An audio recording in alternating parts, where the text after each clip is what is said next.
kakain tayo ng ice cream. Kaya ako muna hindi ko siya hawak kasi nilalagay ko siya sa ref para pagkagat ang crunchy niya.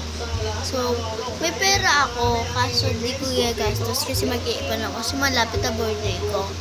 So, update ko na lang kayo kung ano na. Ando na yung ice cream ko kung matigas na. Ito siya guys.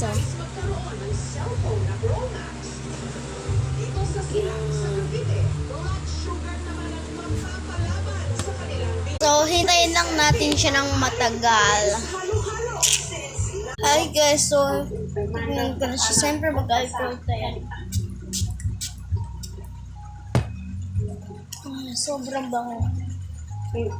Lang guys, kukunin ko. Sobrang bango. Ito siya guys.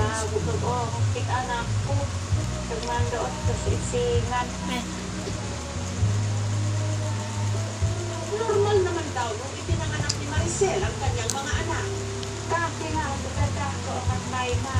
Ito po, naanto di ako po ang darong buwan. Sa ito na, ingat di ako. Ingat di ako niya kasutod daw niya. Hindi na yan nagdakas kandi. Inanak ni Maricel, nasa lahi daw talaga nila ito. Ang kanya kasing kuya, malaking bulas din. Ang pinangangampahan lang ni Maricel, baka mamana rin ang mga anak ang sakit ng kanilang tiyuhin, gaya ng high blood, na siyang itinuturo nilang dahilan kung bakit ang kuya ni Maricel namatay noong 2021. Po, maliyaman ang tao, ayaman. Kasi po, ang pag-correct ang pag-correct.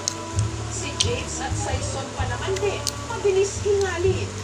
Ang pala ko yata na, pero may maikandang ito. Mari o bayaan na siya.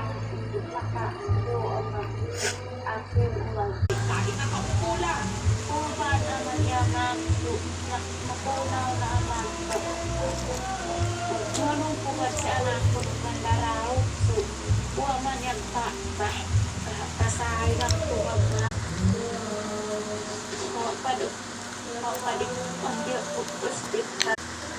Gusto ko yung magmagkas tamo anak ko kunang huwag na kayo wadag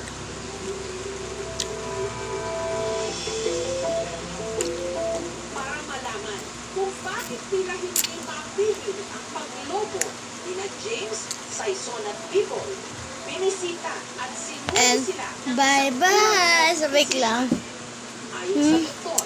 Bye-bye guys. So, Pero early onset